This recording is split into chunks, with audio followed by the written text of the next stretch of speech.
维克多，肖把我按在床垫上，而我正试图对着电话向我7岁的儿子里奥低声说晚安。维克多在我话说到一半时抢走了电话，他粗重的喘息喷在我的颈侧，更深地撞进我的身体。为我尖叫，安雅！他对着我的耳朵低吼，让你儿子听听。我的身体颤抖着，迎合着他惩罚般的律动，同时我的手紧紧捂住了嘴。直到维克多彻底满足，他才像丢一根残骨一样把电话扔还给我。我慌乱地抓过电话，屏幕已经按了下去，通话早已挂断许久。逗你玩呢，他低笑着，伸手去拿皮带。嘿，你不是喜欢那些明星八卦吗？我今晚要见个大明星，带你一起去，知道吧？就当是展示一下。我点点头，帮他扣上名牌皮带，然后迅速换上了一件什么都遮不住的裙子。我太清楚他所谓的展示一下是什么意思了。维克多想拿我当个活体谈资。在我做他情妇的这些年里，他不断利用我来展示他那种令人作呕的男性权威。骚狐狸，脏婊子，带出去溜溜。这些是我最常从维克多嘴里听到的引以为傲的宣告，所以我带着职业性的漠然跟着他去了商业活动。正因如此，那个声音，那个仍深藏在我记忆最冰冷角落的声音，才能如此清晰地、令人不安地传入我的耳中。谢谢媒体的关注。我们的新电影定于下个月上映。下一秒，一台摄像机转了过来，镜头直直对准了我。哇，好漂亮的女人！你看起来真像多年前失踪的那位前美国小姐参赛选手。记者喊道。一群人转过头来，我的目光与她的相遇。李斯·卡洛威冗长的致辞瞬间卡壳，握着麦克风的手僵在半空。李斯自从出道就霸占着头条，但我从未想过我们会以这样的方式重逢。8年时间把他打磨得完美无瑕，周身散发着一种不经意的老练和冷静的明星气场。他身旁站着新电影里美丽的女主角。我竭力保持表情平静，挤出了这些年来早已内化于心的熟练的否认。抱歉，你们认错人了。维克多，肖看到这关注，虚荣心膨胀起来。他一把抓住我的头发，带着占有性的拉扯，把我拽进了主厅。简短的仪式后，维克多叫我去参加例行的晚宴。和大多数制片人不同，维克多是通过交易我来确保他的投资的。我们到达场地时，东道主一眼看到我，立刻开起了玩笑。维克多，你这个情妇怎么看着这么眼熟？长得跟电影明星似的。是个漂亮玩意儿，但我玩腻了，维克多口齿不清地说。老兄，你要喜欢，我现在就把他送过去陪你。说话间，维克多手臂环上我的大腿，油腻的手指立刻滑进了我的短裙下面。李斯·卡洛威震惊的目光变得锐利，转化成某种冰冷而毫无感情的、毫不掩饰的嫌恶。我知道他认出了我的身份，垃圾，他脚下的尘土。一圈男人开始起哄，把昂贵的香槟一杯接一杯地灌进我喉咙。辛辣的酒液灼烧着我的食道。我突然想起以前对粉丝们说的话，独立女性不需要依赖男人。现在想来多么可笑。我曾依赖的那个男人，此刻就站在房间另一头，雄心勃勃，拥着美丽的女演员。而我这曾经的夺冠热门选美皇后，已沦为年龄足以当我父亲的男人的金丝雀。别光说不练啊，维克多，让我们见识见识你这小情妇的本事。东道主吼道，眼神仿佛在剥光我的衣服。维克多，这行业里混迹多年的老鲨鱼，瞬间看懂了东道主眼中的欲望。为了投资人的高兴牺牲个玩物，向来是笔划算的买卖。所以，尽管占有欲强，他还是推了推我，让我坐到东道主旁边。我心领神会，熟练地依偎到东道主身边，露出甜得发腻的笑容。东道主对这关注很是受用，掏出一沓厚厚的钞票，直接扔到我脸上。这儿太热了，得降降温。他吼道，这样吧，小美人，脱一件衣服，赏10张钞票。怎么样？房间里爆发出欢呼。唯一穿透这喧嚣的声音，是李斯。卡洛威重重放下酒杯的撞击声。我本能地看向他。我的屈辱，东道主的手，那笔交易被李斯尽收眼底。他嘴角勾起一丝机不可察的了然的讥笑。于是我奉陪到底。我让钞票落下，顺从地捡起，褪下了我的名牌外套。第二次，东道主命令我脱掉丝绸衬衫。我利落地解开扣子，让它滑落在地，露出被蕾丝勉强遮盖的饱满胸脯。现在已无可遮掩。我听到一片道吸气的声音，男人们吞咽口水的声音，以及照相机快门的轻微闷响。第三次，胸罩或者裙子。但这一次，东道主扔偏了，那叠钞票散落一地。我毫无尊严地跪下去捡钱。就在这时，李斯·卡洛威走上前来，他锃亮的皮鞋不偏不倚，踩住了最后一张100元美钞，目光灼灼地盯着我。一个为玩这种游戏能如此不顾廉耻的情妇，真是可悲，他嗤笑道。无视头顶的嘲讽，我抬起头，微笑。卡洛威先生，麻烦您抬抬脚。李斯僵持了几秒，这几秒长得难熬，终于收回了昂贵的鞋子。我抓起钞票，准备在胸罩和裙子间做出选择，但一个声音刺穿了醉醺醺的喧闹。够了！我这一周都有狗仔跟着，我不想有人拍下这个。李斯·卡洛威的脸色阴沉的可怕，气氛瞬间冷却下来。接着，他美丽的女搭档伊莱莎·里德突然起身，请我跟他出去为一些粉丝签名。当我们离开男人们的审视，伊莱莎将她自己合身的西装外套披在我裸露的肩膀上。外面没有粉丝。伊莱莎轻轻拉起我的手，仔细擦拭着被李斯彩虹的地方。你这么美，为什么要这样？为什么要用这种方式和这些恶心的男人赚钱？我细细打量了这位女演员。她穿着剪裁完美的迪奥套装，散发着一种沉静的优雅，以及优渥生活养成的与生俱来的优越感。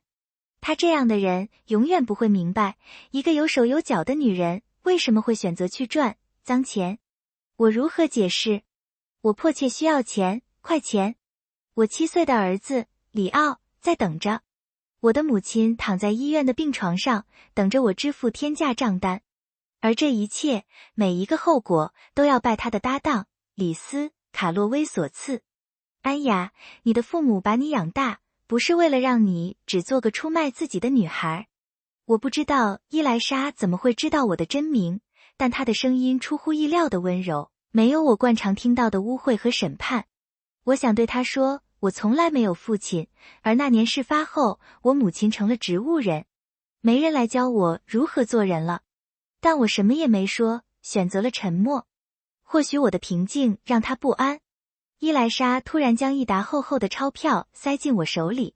回家吧。我强撑了一整夜的情绪堤坝，终于溃决。我跑出大楼，瘫倒在人行道边的垃圾桶旁，放声痛哭，直到喉咙嘶哑。我不知道哭了多久，直到身后响起汽车喇叭声。一辆迈巴赫降下深色车窗，露出李斯的脸。上车。我摇头。不用，我没事。李斯沉下脸，下了车，一把将我打横抱起，放在真皮副驾驶座上。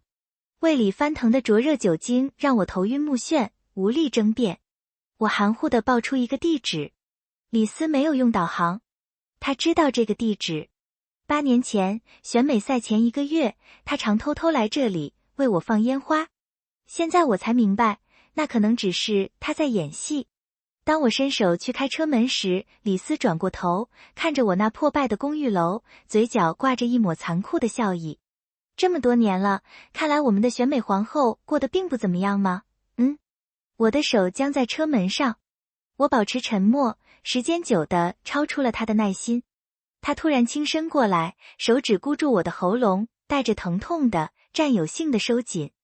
安雅，霍利斯，我记得你曾对着你的粉丝大谈特谈什么独立女性。怎么了？没本事再赢一顶桂冠，就决定把自己卖了？他收紧了力道。哦，对了，你那时正忙着怀某个野种，连决赛都没能参加吧？他说完，低头狠狠咬在我的锁骨上。我痛呼出声，挣扎着，但他死死按住我。你那个制片人就这么棒？棒到他的吻痕能盖住别人的牙印？他知道自己这个小玩物曾是选美冠军吗？李斯说道。选美冠军时，语气充满了讽刺。如果他知道我这8年过的是什么日子，他一定会得意地笑出眼泪。当我开始拼命擦拭被他咬过的地方时，李斯的语气变了，混杂着轻蔑和真实的怒意。我是你金主的老板，安雅，你应该跪下来，像条听话的狗，祈求我的青睐。我意识到他说的对，我笑了，那笑容冰冷而空洞。卡洛威先生，您说的对，我得保持一条狗的恭敬，所以我得回家打电话给我的主人，哄他睡觉了。李斯瞬间松开了我的喉咙，脸上写满了厌恶。安雅，你现在不过是个被所有人玩烂的廉价妓女，不如来当我的情妇如何？他的目光流连在我裸露的锁骨上。我比他年轻，比他富有，比他更有名。还是说，你已经习惯了被群搞，更喜欢那个老迈的制片人？我太累了，懒得再争。我只是推门下车。那个熟悉的声音再次叫住了我。我僵住了。维克多付你多少钱？2000。1个月。他笑了，短促、尖锐的一声，充满了极致的轻蔑。2000？你还真是便宜的像尘土。身后的空气变得沉重，但我没敢回头。回忆，最后一轮决赛时，里奥已经4个月大了，但我当时太爱李斯，没想过堕胎。这一切在李斯发现我呕吐，并一字不差地告诉我那场醉酒侵犯的过程后改变了。我意识到，我记得的那些激情夜晚，只是他在播放给我的录音里那些暴徒粗俗的吹嘘。我羞耻地逃离了比赛，但我的照片被裁剪、编辑，看起来像是我在主动求欢，已经到处都是。一瞬间，我从冉冉升起的新星，变成了为达目的不惜出卖身体的堕落贱人。我的代言被撤，经纪公司以巨额违约金起诉我。当我最初逃到海外，打算堕胎时，医生告诉我，我的子宫受损严重。我迫切需要一根救命稻草，而腹中第一次生命的悸动，胎儿的心跳，成了我仅剩的精神支柱。我做不到。怀孕第3个月时，我恨透了李斯·卡洛威。我发誓要找到他，扇他2巴掌，质问他为什么要这样对我。但里奥出生后，恨意淡了。我只想见他，听听他的声音，哪怕只是越洋电话也好。什么都没有。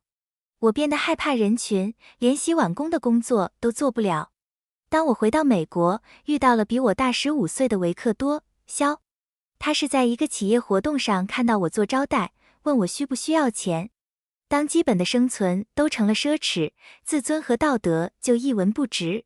于是我成了情妇，没有一丝愧疚。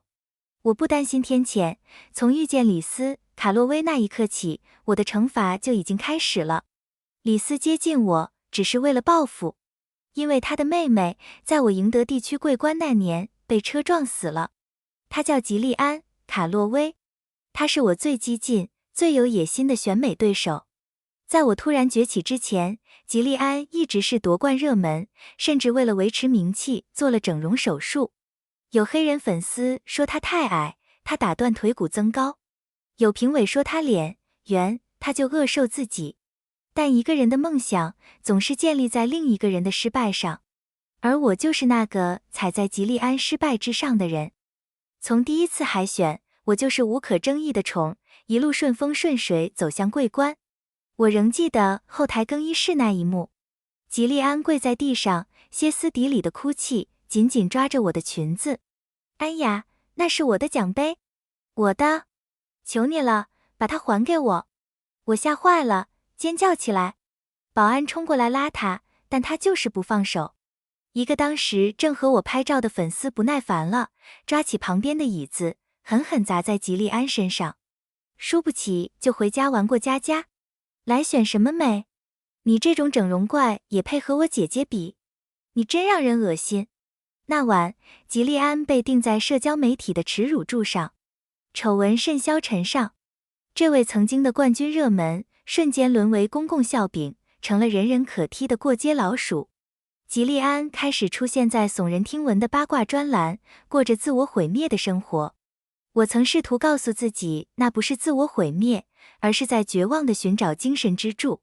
我的粉丝们不这么看，他们认为他是为了博同情在演戏，因为他不断抱怨我的突然出现。他们穷追不舍。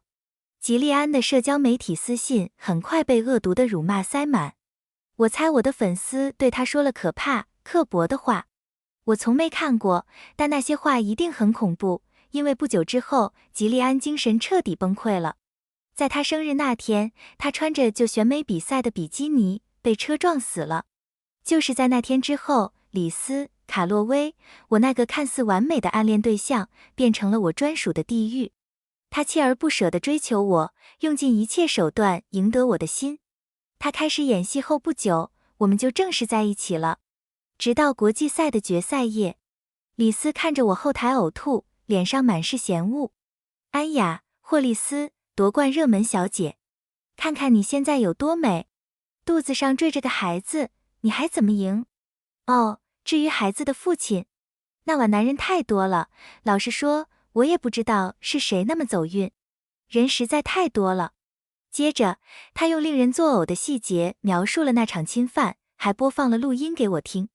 李斯精心策划的残忍，摧毁了我建立的一切根基。我仍记得那天镜中自己的表情，我常在噩梦里看到。我妆容精致的脸上写满了震惊、羞辱、羞耻和纯粹的恐惧。我想尖叫，但眼泪先流了下来。我不相信你，李斯、卡洛威。告诉我这是谎话，告诉我这不是真的。8年了，那段记忆像复古之居，一寸寸凌迟着我。但噩梦还没结束。李斯跳下车，大步走到我面前，一把扯住我的衣领。安雅，你怎么能活得这么心安理得？那是一条人命，你就从没在夜里惊醒，想想你递给那些害死我妹妹的人的那把刀吗？我无法确认自己是否心安理得。吉利安死后，我忙着挣扎求生，无暇顾及他人的命运。对不起，我选择了道歉这条路。